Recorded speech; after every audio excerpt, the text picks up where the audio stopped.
Next question number 5. In a class test, the sum of Shefali's marks in mathematics and in English is 30. दोनों में मिला के maths और English दोनों में मिला के उसको 30 मार्क्स मिले. Had she got 2 more marks in mathematics, those 2 marks उसको ज्यादा मैथमेटिक्स में है, 3 marks less in English, और 3 marks उसके लेस किसमें, इंग्लिश में है. The product of their marks would have been 210. Find her marks in 2 subjects. देखो 2 सब्जेक्ट है, मैथ्स और English.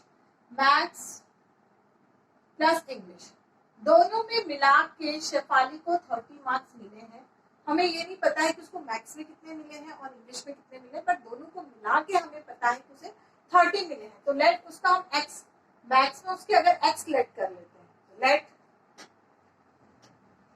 Late the Shefali's marks in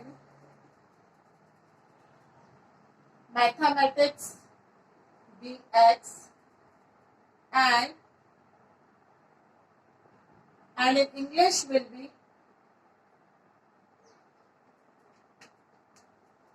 and marks in English will be. Maths में उसके x है, तो इंग्लिश में देखो x plus English is equals to 30 होगा, क्योंकि हमने मैथ्स में क्या कंसीडर कर लिया, उसको x कर लिया है. तो बताओ इंग्लिश में कितने होंगे, इंग्लिश में कितने होंगे आपके, इंग्लिश में होंगे 30. x को उस तरफ ले जाओगे तो 30 माइनस x. आप ऐसे भी लिख के समझ सकते हो कि दोनों के मिला के 30 है. अगर मैथ्स में x है तो इंग्लिश में कितने होंगे, 30 माइनस x. 30 minus x. अब आगे क्वेश्चन में लिखा है इफ शी गॉट, अगर उसे 2 मार्क्स ज्यादा मैथ्स में मिलते हैं तो कैसे लिखोगे, 2 मोर मार्क्स इन मैथमेटिक्स. अगर मैथमेटिक्स में उसको 2 मार्क्स ज्यादा मिले, तो अभी एक्स है, 2 ज्यादा मिले हैं तो कितने होंगे, एक्स प्लस 2. इंग्लिश में उसको 3 marks less in English, English में उसे 3 मार्क्स लेस मिले हैं. तो अभी कितने हैं इंग्लिश में, अभी उसके 30 माइनस एक्स है, तो उसमें से हम लेस क्या कर देंगे, 3 कर देंगे.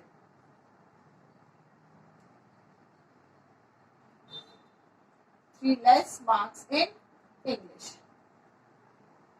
देखो इंग्लिश में अभी उसके 30 माइनस एक्स है, उसमें से हम 3 को क्या कर देंगे, माइनस. तो 30 माइनस एक्स माइनस 3, तो कितने होंगे, 27 माइनस एक्स. बोला गया उन दोनों को जो मार्क्स मिले हैं उन दोनों का प्रोडक्ट, उन दोनों को जब आप मल्टीप्लाई करोगे तो आपको कितना मिल रहा है, 210. तो अभी आपको कितने 2 मोर मार्क्स मिले हैं मैथ्स में, तो x प्लस 2 है. 3 मार्क्स लेस मिले हैं तो 27 माइनस एक्स है, दोनों का प्रोडक्ट कर देंगे तो हमें कितना मिलेगा, 210. तो कैसे लिखोगे, x plus 2 into 27 minus x equals to 210.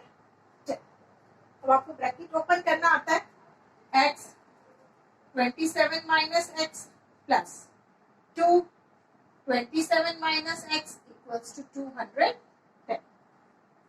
अब आप ब्रैकेट को ओपन कीजिए, x into 27 is 27x minus x into x is x square.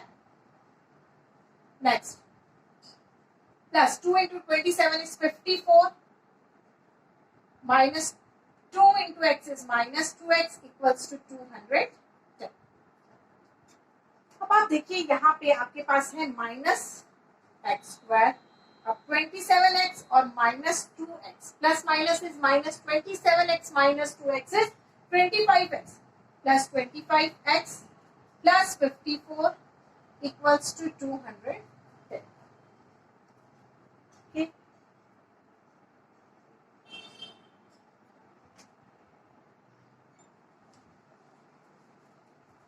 आप देखिए आपके पास क्या है, minus x square plus 25x plus 54 equals to 210.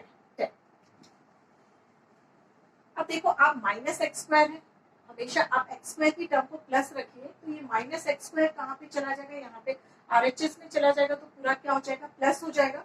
तो आप पूरी इक्वेशन को, यहाँ की एलएचएस की इक्वेशन को कहाँ पे ले जाइए, आरएचएस में ले जाइए पूरी इक्वेशन को, माइनस एक्स स्क्वायर वहां हो जाएगा plus x square plus 25 minus 25 plus 54 minus 54, तो यहाँ पे क्या बचेगा 0 is equals to 210 plus x square minus 25x minus 50।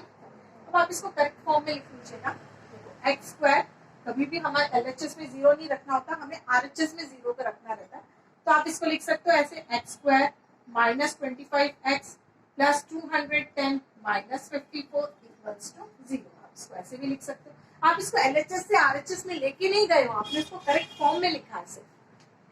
X square minus 25x, देखिए अब plus minus is minus 210 minus 54 करोगे आप 10 6 0 10 5 1 कितना आएगा 156 प्लस 156 इक्वल्स टू 0। अब आप इस इक्वेशन को स्प्लिटिंग द मिडल टर्म से कंप्लीटिंग द स्क्वायर आप किसी से भी कर सकते हो आप। अब देखिए आप रफ में a is 1, b is minus 25 and c is 156। अब आप a और c का मल्टीप्लीकेशन करोगे a इंटू सी 1 इंटू 156 कितना आएगा 156। आप एलसीएम लीजिए 156 का, 2 से करोगे तो आपके पास क्या आएगा 2 7 14 2 8 16 नेक्स्ट 2 2 3 6 2 9 18 3 13 13 और 1।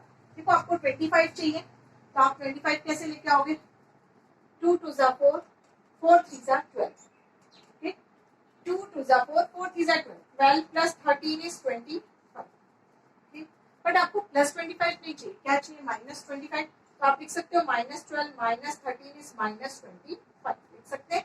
तो हम इसको लिखेंगे x square minus 12x minus 13x plus 156 equals to 0। अब आप इन दोनों में कॉमन लीजिए, क्या आएगा कॉमन x ब्रैकेट में x माइनस 12, यहाँ पे देखो 13 और 156 दोनों किसकी टेबल में आते हैं 13 की टेबल में आते हैं, तो माइनस 30 x माइनस 13 की टेबल में 156 12 टाइम्स आता है। आप करके देखिए 13 इंटू 12 देखो क्या आया, कितने टाइम्स आया 12 टाइम्स आया इक्वल्स टू 0। अब आप दोनों में कॉमन ले सकते हो, क्या कॉमन है x माइनस 12 और x माइनस 13 इक्वल्स टू 0। देखो x माइनस 12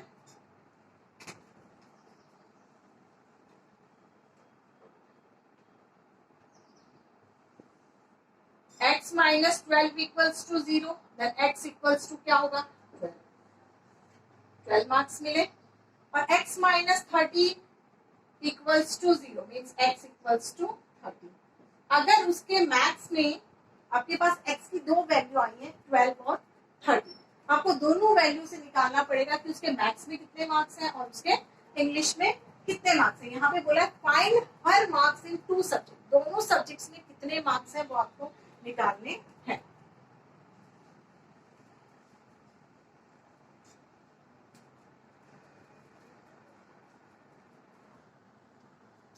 आपका क्या है आंसर x इक्वल्स टू 12 और x इक्वल्स टू क्या थे आपके 13। तो अब आपके पास दोनों की निकालने हैं, आपको मैथ्स दो सब्जेक्ट है मैथ्स और इंग्लिश दोनों में निकालने हैं। आपका आंसर x इक्वल्स टू 12 और x इक्वल्स टू 13 आया। इफ आप कैसे निकालोगे, इफ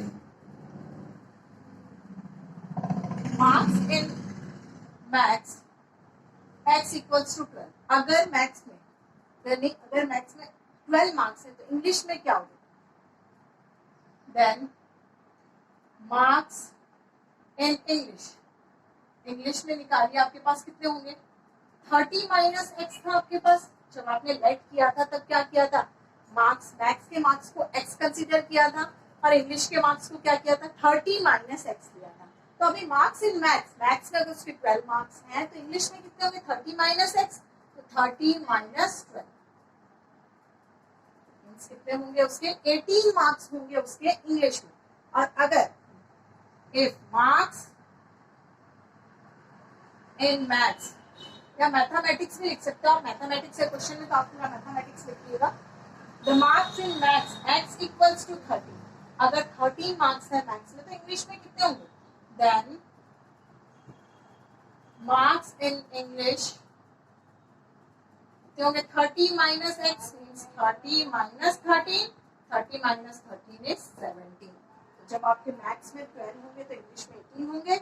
अगर आपके मैथ्स में 13 है तो इंग्लिश में कितने होंगे आपके 17। तो देखो दोनों का टोटल करोगे तो आपको 30 मिलेगा। 12 plus 18 is 30 and 13 plus 70 is 30। क्योंकि क्वेश्चन में बोला गया था आपको स्टार्टिंग में कि दोनों का मिला के मैथ्स और इंग्लिश दोनों के मार्क्स मिला के कितने होने चाहिए 30। तो अगर उन दोनों का सम 30 आता तभी आपने करेक्ट किया, अदरवाइज आपने करेक्ट नहीं किया। देखो 12 plus 18 is 30, 13 plus 70 is also 30। Thank you.